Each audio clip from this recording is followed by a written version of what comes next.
So the system's beyond tweaking. Radical change is needed. Women are needed at the top, but they're not in the higher echelons. And as this report shows here, they're not in the middle.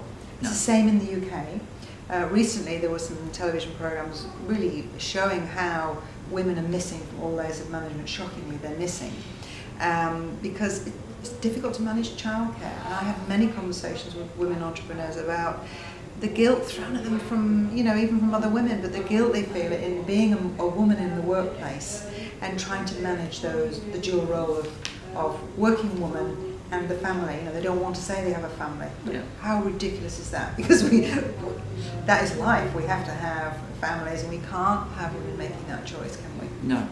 And remember, women have to play multiple roles compared to men. For example, they've got to be mother, they've got to be carer, nurturer, often the one who implements the rules in the house, and then they've got to be the boss, they've got to be the employee, and they've also got to deal with all the issues at work.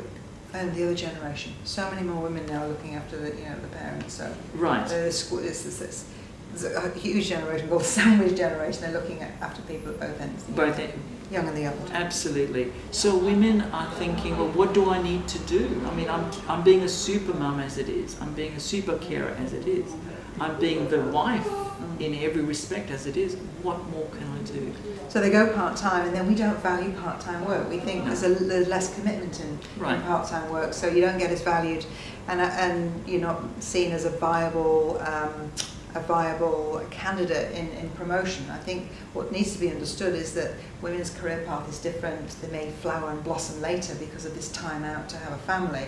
Unless we honour that time as a valuable contribution, and that they aren't, something doesn't happen to them by having children, that they are valuable. In fact, they're more resourceful. I think there's some research that shows that the female brain is actually more flexible and adept after childbirth. They've done brain research a decade ago on rats. They teach them a new skill, and they the ones who have been a parent, a mother, are quicker at learning.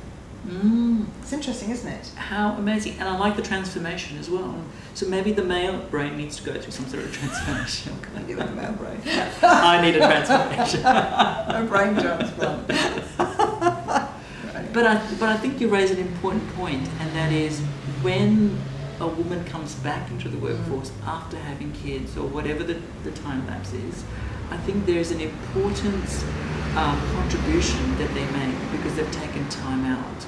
Whereas most of the time our organisations are all about time stretched, time poor, time pressured, and we don't value what it is they contribute.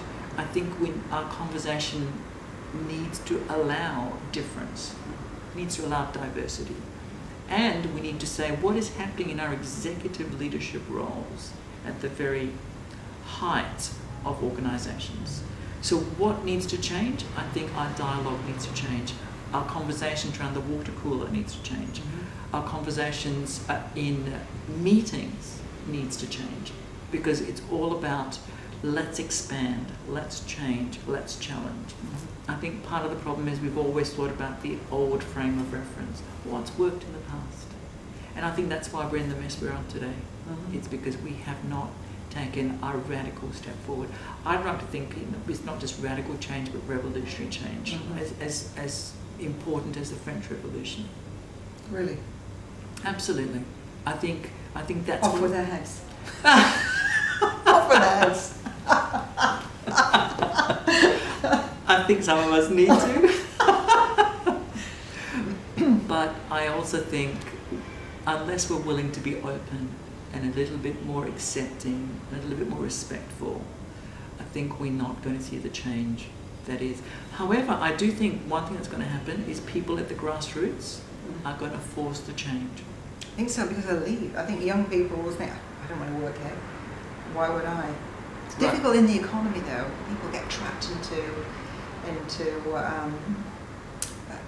working in situations they don't want to. But there's never been a time in history when it's been easier to start your own enterprise. Right. You could be 18 years old in a back bedroom, get up a website, and you don't have to go to the bank and get a loan. Yeah. It's easy to start a business, and if that option is there, it means they won't go in and work in a corporation and be really a factory worker. Yeah. fact you're working in a corporation. Absolutely, and for the first time in history, we actually have the most number of entrepreneurs in terms of time space, and also they're younger. They're actually willing to give it a go, willing to try. I mean, you look at some of the richest people. What, Facebook? I mean, 20s? Yeah, all of them. 30? Yeah. I mean, very young. And I think we don't believe in ourselves enough.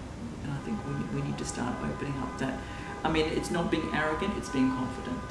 It's not about, I'm bigger than my boot. It's all about, let me take that risk. I think it's the challenge. Yeah. So this is to be